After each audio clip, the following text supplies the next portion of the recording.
महिलाओं के लिए भारत को सेफ नहीं माना जाता। तो ये बहुत ही शर्मनाक बातें हैं। और जैसा कि आप सब लोग जानते हैं कि ज्यादातर जो लोग हैं बीजेपी के नेता या बीजेपी के ही कार्यकर्ता हैं महिलाओं को के साथ बदतमीजी और उत्पीड़न में। ये मैं आपको ये चार्ट दिखाना चाहती हूँ। पूरे देश में जो लोग हैं महिलाओं के साथ जिन्होंने अत्याचार किए, ब्रिजभूषण शरण जी हो, चाहे हमारे संदीप सिंह जी हो, आप देखिए कि ये सब बीजेपी के लोग हैं। नारा बीजेपी के लोग नारा देते हैं बेटी बचाओ बेटी पढ़ाओ का, लेकिन हमें जो बेटियां हैं बीजेपी से ही बचानी पड़ रही हैं। और उल्टा बचाने की बजाय ये सरकार अपने जो आरोपी हैं उनको संरक्षण दे रहे हैं। तो ये कितनी शर्मनाक बात है। तो किस तरह से हमारी जो बेटियां हैं, किस तरह से हमारी बेटियां, हमारी महिलाएं सुरक्षित रहें।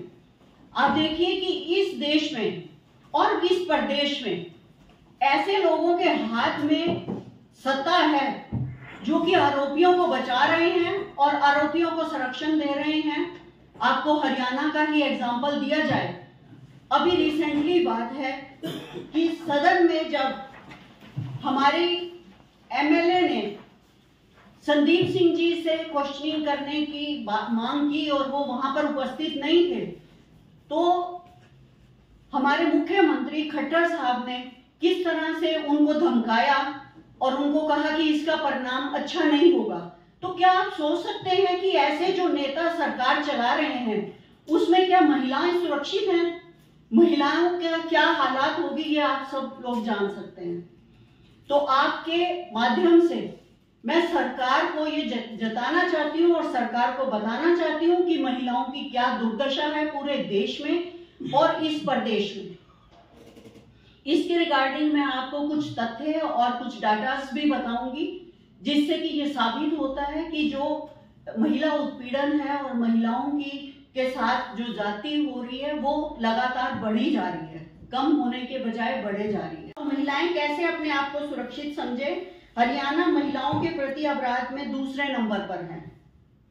हरियाणा में प्रति 1 लाख महिलाओं पर अपराध की दर 118.7% है। हरियाणा में कानून व्यवस्था लचर है।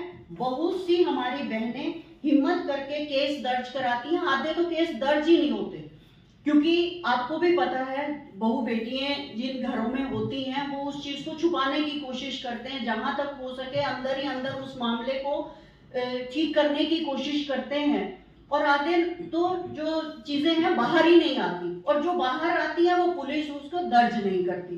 तो इसमें सिर्फ औसतन 57% ही मामले दर्ज किए जाते हैं। ये खबरें नहीं है, जीवन को झंझोड़ देने वाली गाथाएं हैं।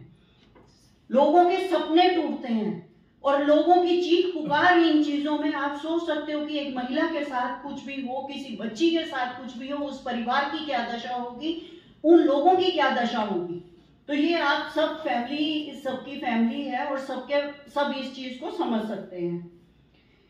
अब इस हर दिन बच्चियों के साथ बलात्कार, घरेलू हिंसा जिसमें हमेशा महिलाओं को दोष दिया जाता है। घरेलू हिंसा के कितने मामले आते हैं, चाहे वो पति से हो, चाहे रिश्तेदारों से हो, चाहे सास ससुर से हो, आए दिन घरेलू हिंसा के मामले सामने आते हैं। और आधे मामले तो जो है जब तक लड़की सहन कर सकती है वो सहन करती है, बाहर तक वो बात नहीं लाते। एसिड हमले, दहेज के लिए बेटियों को पीटना और हत्या आज के युग में जारी है। हमारी बेटियां ना स्कूल में सुरक्षित हैं, ना घर में सुरक्षित हैं, ना सड़क पे सुरक्षित है, ना खेल के मैदान में सुरक्षित है। तो कहां जाएं? बेटियां पढ़ेंगी कैसे? जब सुरक्षित नहीं होंगी तो माँ बाप कैसे उनको आगे भेजेंगे, स्कूल में भेजेंगे या हिम्मत करेंगे? बच्चियां 8वीं, जहां तक स्कूल बिल्कुल गांव में स्कूल होता है, 8वीं पास की और उसके बाद कहते हैं घर में सिलाई सीख लो या और ऐसे काम कर लो ताकि आपको बाहर नहीं निकलना पड़े। तो इतनी दहशत हुई है।